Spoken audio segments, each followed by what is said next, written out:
حضرت ماشاءاللہ یہ سیگمنٹ جو ہے وہ ہر دل عزیز سیگمنٹ ہے اور سب اس کے منتظر رہتے ہیں، کیونکہ آپ کا طریقہ جو ہے بڑا ہی یونیک ہے جس سے آپ شبہ کا ازالہ فرماتے ہیں۔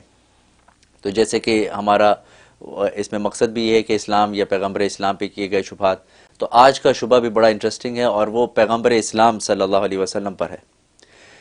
اور ہم یہ بات مانتے ہیں، ہمارا عقیدہ ہے کہ نبی صلی اللہ علیہ وسلم جو ہیں وہ تمام انبیاء میں بھی افضل ہیں، یعنی کہ جو خوبیاں تمام انبیاء میں ہیں وہ بدرجہ اتم کمپلیٹنس کے ساتھ نبی صلی اللہ علیہ وسلم میں موجود ہیں۔ تو ایک قوم، ایک گروپ یہ بھی کہتا ہے کہ حضرت یوسف علیہ السلام کا معاملہ ایسا تھا کہ اللہ تعالیٰ نے ان کو ایسا حسن فرمایا دیا کہ جس کی وجہ سے مصر کی عورتوں نے اپنی انگلیاں کاٹ لی جب ایک دفعہ کو یوسف علیہ السلام کو دیکھا، اور ان کا وہ تاب نہ لا سکیں ان کے حسن کی۔ اور یہ بات ہم خود بھی مانتے ہیں، ہمارے قرآن میں موجود ہے۔ تو وہ یہ فرماتے ہیں کہ ایک طرف تو آپ کا یہ دعویٰ ہے کہ نبی محمد صلی اللہ علیہ وسلم جو ہیں وہ تمام انبیاء سے افضل ہیں، اور ان کے حسن کے بارے میں تو ایسی کوئی مثال نہیں دی گئی قرآن میں یا حدیث میں، کسی بھی ذخیرے میں ایسی نہیں ہے کہ کسی نے انگلی کاٹی ہو یا کچھ بھی کاٹا ہو یا تھوڑا سا وہ مبہوت بھی ہوا ہو۔ تو اس حوالے سے حضرت یہ شبہ پیش کرتے ہیں اور ہم منتظر ہیں اس کے۔ اچھا، بقیہ ویڈیو دیکھنے سے پہلے ویڈیو کو لائک کریں، رحم ٹی وی چینل کو سبسکرائب کریں اور بیل آئیکن پر کلک کریں۔ شکریہ۔ اچھا شبہ ہے۔ ظاہر ہے کہ یہود و نصارہ اور دوسری اقوام جو ہیں حضرت یوسف علیہ السلام کو ظاہر ہے وہ ترجیح دینے کی کوشش کرتی ہیں۔ پہلی بات یہ ہے کہ وہاں بیگمات مصر نے عورتوں نے انگلیاں کاٹیں، جی تو آپ کہتے کہ کمال ہو گیا، اور رسول اللہ پر تو مردوں نے گردنیں کٹوائیں، اللہ وہ کمال نہیں؟ اللہ اس لیے کہ عورتوں کا مردوں پر عاشق ہونا یہ تو فطرت کا حصہ ہے، ہاں لیکن مردوں کا مرد پہ عاشق ہونا یہ نہیں ملتا۔ سبحان مرد کسی مرد کے عاشق ہوں، بلکہ رسول اللہ صلی اللہ علیہ وسلم وہ رجال کامل ہیں کہ ان پر تو مرد، بچے، عورتیں، بوڑھے، جوان سارے قربان ہو رہے ہیں۔ سبحان اللہ، ایسا قربان ہونا کسی اور نبی میں نظر آتا ہے؟ کسی پہ بھی نہیں۔ حضرت یوسف علیہ السلام پر تو عورتیں قربان ہوئیں، انہوں نے انگلیاں کاٹیں۔ تو عورتوں کا کسی مرد کی طرف اس طرح مائل ہونا یہ تو فطری بات ہے، غیر فطری بات نہیں ہے۔ لیکن مرد کا مردوں پہ قربان ہونا، گردنیں کٹوا دینا، ہاتھوں پہ تیر لے لینا، اور رسول اللہ صلی اللہ علیہ وسلم کے ایسے عاشق صحابہ بن جانا کہ اسلام کا زمانے میں سکہ بٹھا دیا، اپنی مثال آپ ہے یاران مصطفیٰ۔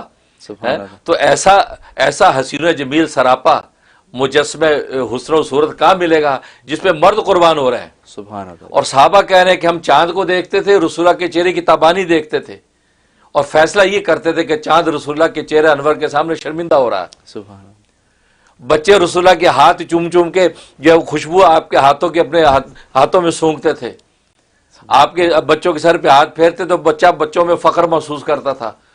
تو جس ذات کے اوپر بچے، بوڑھے، جوان، عورتیں سارے قربان ہو رہے ہوں، آپ کہتے ہیں اس کے پاس کوئی کمال نہیں ہے اور اس میں حسن و جمال نہیں ہے؟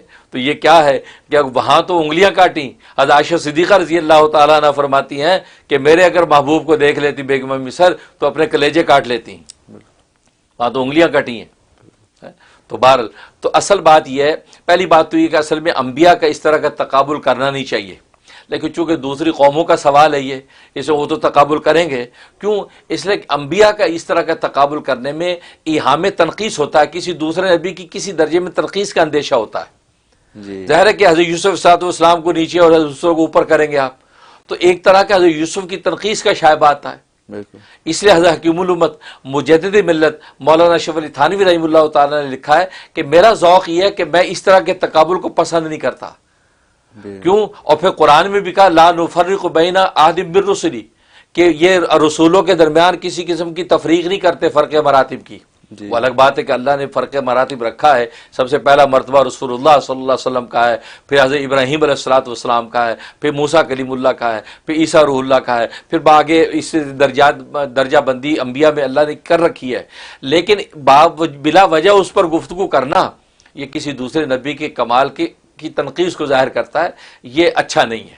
پہلی بات تو یہ، اور دوسری بات یہ اصل میں حسن و صورت جو خوبصورتی جو ہے اس کے دو فرد ہیں خوبصورتی کے، ایک خوبصورتی کا فرد ہے حسن اور ایک خوبصورتی کا فرد ہے جمال۔ جی حسن اس خوبصورتی کو کہتے ہیں کہ اس خوبصورتی کو دیکھتے آدمی ایک دم مبہوت ہو جائے، اور لیکن جب اس کو دیکھتا رہے تو ایک حد کے بعد جو ہے وہ اس کی خوبصورتی لمیٹڈ ہو جاتی ہے، محدود ہو جاتی ہے، اور دیکھنے والا اس خوبصورتی کو اپنے اندر جذب کر لیتا ہے، سہار لیتا ہے۔ اس کو کہتے ہیں حسن. حسن. اور جمال اس خوبصورتی کو کہتے ہیں کہ جب اس کو دیکھا تو جلدی سے مبہوت ہوتا نہیں، لیکن دیکھتا جاتا ہے تو اس کی خوبصورتی میں اضافہ ہوتا جاتا ہے. سبحان اللہ. اتنا اضافہ ہوتا جاتا ہے تو اس کی دیکھنے والی آنکھیں خیرہ ہو جاتی ہیں اور نگاہ ہٹا کے نگاہ آنکھیں بند کر لیتا ہے، لیکن وہ سوچتا ہے کہ یار اس کی لمٹ ہی حسن بڑھتا جا رہا ہے. سبحان اللہ. اس کو کہتے ہیں جمال. سبحان اللہ تبارک و تعالی نے رسول اللہ صلی اللہ علیہ وسلم کو جمال عطا فرمایا تھا. سبحان اللہ. اور جمال جو خوبصورتی کا افراد میں سے اعلیٰ فرد ہے، کیونکہ یہ جمال اللہ نے اپنی طرف بھی منسوب کیا ہے. جو حدیث میں آتا ہے ان اللہ جمیل یحب الجمال، اللہ با جمال ہے اور جمال کو پسند کرتا ہے. سبحان اللہ. تو جو گویا کہ خوبصورتی کے افراد میں جمال والا جو فرد ہے یہ زیادہ کامل اور مکمل ہے جو فرد رسول اللہ کو عطا کیا گیا. سبحان اللہ. اور حسن جو ہے وہ ہے کہ جو لمیٹڈ ہو جاتا ہے، مبہوت تو کرتا ہے لیکن لمیٹڈ ہو جاتا ہے اور سامنے اس کو سہار لیتا ہے. سبحان اللہ. یہی وجہ ہے کہ آپ نے یہ کیوں نہیں دیکھا کہ زلیخا نے انگلیاں کبھی کیوں نہیں کاٹی؟ بالکل.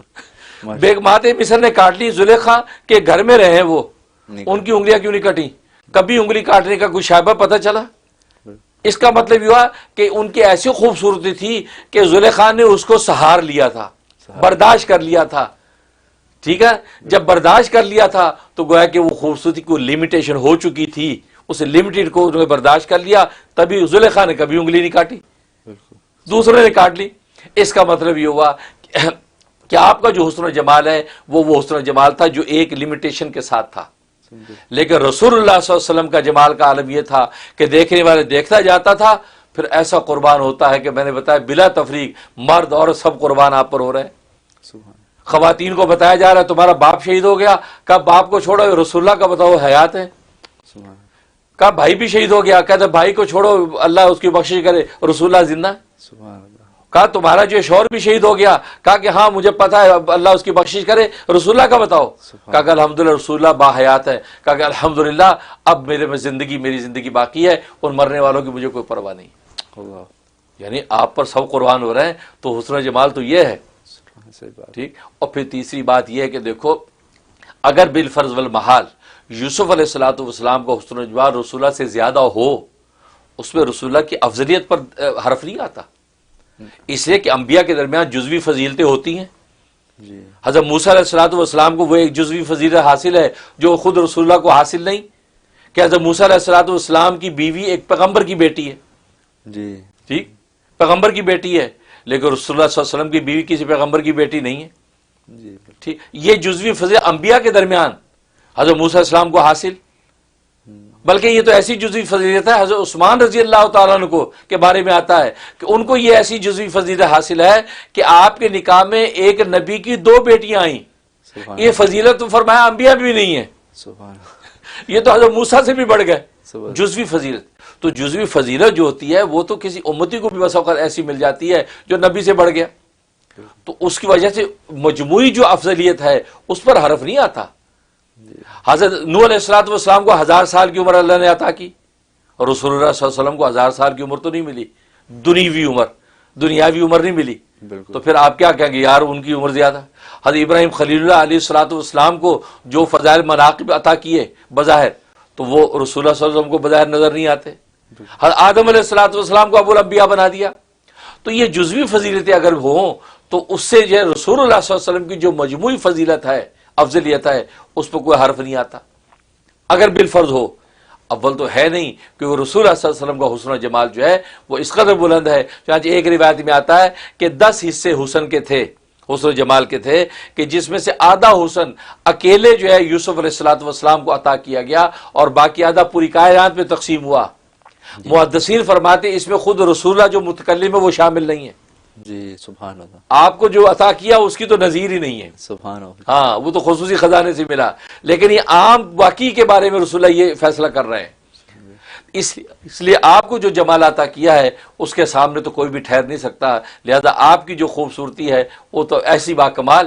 میں نے بتایا کہ آپ انگلیاں کاٹنے کی بات کرتے ہیں، یہاں تو گردنیں کٹ رہی ہیں. بالکل. اور صحابہ قربان ہو کر خوش ہوتے ہیں. اور پھر کسی اہل دل نے بڑی اچھی بات کی کہ یار تم رسول اللہ کے حسن جمال کی بات کرتے ہو، یوسف کے حسن کو دیکھ کر بیگمات مصر نے اپنی انگلیاں کاٹ لیں اور رسول اللہ کے حسن کو دیکھ کر چاند کے ٹکڑے ہو گئے. سبحان اللہ، رسول اللہ کی انگلی کے حسن کو دیکھ کر چاند کے ٹکڑے ہو گئے. سبحان اللہ. وہاں آپ ٹکڑے ان کی انگلیوں کی بات کرتے ہو.